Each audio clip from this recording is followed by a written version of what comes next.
listeners, and thanks for tuning in to the Well Within Reach podcast brought to you by Riverside Healthcare. I'm your host, Liz Unruh, and I'm excited to have with us David McCleary, a veteran who has not only served our country, but is also deeply involved in our community.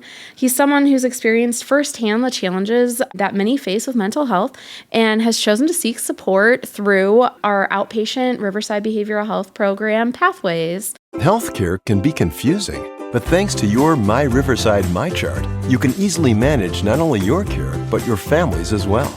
With a single click, your My Riverside MyChart lets you stay well connected to the same information your provider sees. You can view your health history, get test results, request prescription refills, pay your bill, or make an appointment. Manage your care from anywhere, your laptop, phone, or tablet. Learn more and enroll today at riversidemychart.org. So thanks for joining us today, David. Thank you for letting me here. Yeah, so we're going to talk a little bit today about your experience. Can you start off by telling us a little bit about yourself, maybe introducing your service dog here and some of the organizations you're involved in? I'm David McCleary. I am a Navy CB veteran. I did 14 years. I am medically discharged. This is Diesel. He is my service dog for mental health. And I got him through a training facility out of Manteno named AVSDA, and we train our own dogs. They provide the training to us so that we train them, so that we get them closer back and forth with us. Yeah. I am with many veteran nonprofits. I help with Buddy Check 22. Okay. I am also with Project Headspace and Timing. I am also on the board of Project Sun. I am the co-chair for the Kankakee County Veterans Suicide Prevention Coalition, which we just started this year, and it's going great. And then I deal with a lot of the mental health with Project Headspace and Timing. We do peer groups. I am a peer support specialist through them. I teach mental health first aid. I do calm training. I do just everything. Yeah, you do. It sounds like you're very involved, and we love I am. This is my passion. I started school for it. I got my bachelor's through Liberty University in psychology of military resilience, and I wanted to help others all my life. And I started out as a paramedic, and then when I hurt my back, I realized that wasn't my true calling. Yes. So when I switched over to psychology, and it just stuck, and it's just been a passion of mine. So yeah, I think that's great. And I think all the work that you do with our veterans, and to know that there's so many resources in our community for veterans is amazing to know. Right. So what motivated you to seek help from the Pathways program? As not only veteran, as men veterans, we pack a lot of things away. Everything that happens in life, traumas, incidences, everything we just push aside. And that's what I was doing. I was packing it away, and I packed it away for years. I thought I was doing good. And then in August 18th of 23, I went and lost it all. I was fighting with myself to become one of the 22. And it was very scary and difficult. So when I cried out for help, we decided we'd go get help. I checked myself into Riverside, spent 5 days there. And while I was there, they told me about Pathways. And I realized that after talking to a lot of the nurses on the floor and stuff like that, I realized that I should check it out. So I thought, well, I'll just check it out, see what it's like.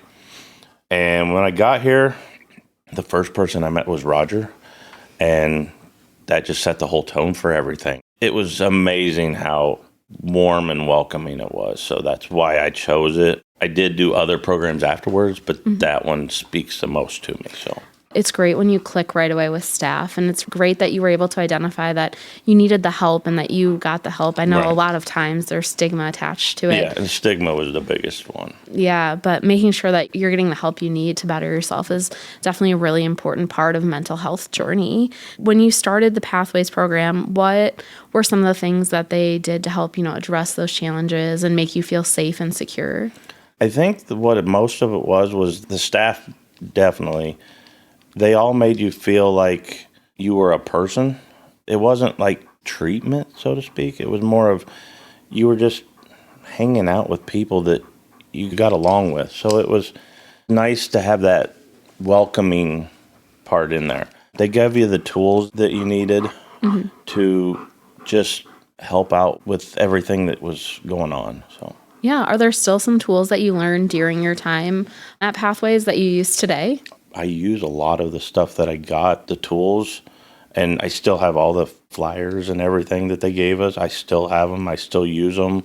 I pass them out to the other veterans. When I talk to other veterans, I give it to them. I've given them to my daughter. I hand those out, and I preach it almost every day. Yeah, I think that's huge, especially with how involved you are with the community, being able to have those tools, not only in your own tool belt, but to be able to share them with others. I think that's a really big part of that, like I said earlier, the mental health journey is being able to share and grow with others as well.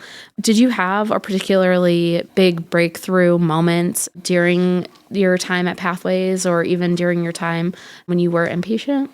There's a couple things that stand out, and one of them is the staff. Roger was a big one because he let me know that I can't help others if I don't make myself strong first. And that spoke a lot to me because that's what I was trying to do. I was trying to help everybody and just didn't care about myself. And so as we talked, it got sunk in that I'm the foundation. If I crumble, then everything else crumbles around me. So I can't help others. So it made me realize that I have to prioritize myself first. Yeah, I think that's a great explanation. You can't help others until you help yourself. Make sure you set that foundation. It's definitely like a big part of knowing when you need help and asking for it is huge. So knowing that you were able to ask for help, is there any advice that you would give to your fellow veterans or anyone in our community that maybe is worried or about the stigma or they don't know if they're ready to start on their mental health journey? Is there some advice you would give them? I try to tell everybody the same thing is we need to end the stigma. That's the complete answer, but it's not weakness. It's not less than of anybody to go get help. You would go get help if you were to go break your leg. You go to the hospital, you get it fixed. If you don't, it's worse. It's the same way with the mental health. It's not any different. Mental health is part of your whole body health. And without that, you are not one. And that's what I tell all my veterans that. So Yeah, I think that's the best advice you can give anybody. It's a big part of your health. Not just a lot of people just think of, oh, my brain healthy, my heart healthy, my arms, my legs. But no, like knowing that your mental health is there, definitely a big part. Looking ahead here, because we're always looking ahead, do you have any goals or things that you're looking forward to doing with either sharing mental health tools with other people or for your own personal? There's a couple things that I've got. My biggest thing is I would love to have a veteran treatment facility, but it's more of a couple weeks, 30 to 60 day treatment facility where we can get veterans in and not have to worry about the pay for, because it costs so much money to go to these other treatment facilities and not everybody can get VA pay or have regular insurance. So if we can get them to go to these other facilities for either a reduced rate or a free rate, it would help everybody because everybody needs help. It doesn't matter if you can get the VA disability or what. So that's one of the big things, and I want to do things for positives. I've got some people that I've lost, and that was one of the big things for me was the survivor's guilt. So I'm going to go out and do things for them now, where I've started to do that now. So I'm naming the events after them and stuff like that, just to keep their names still out there. Yes.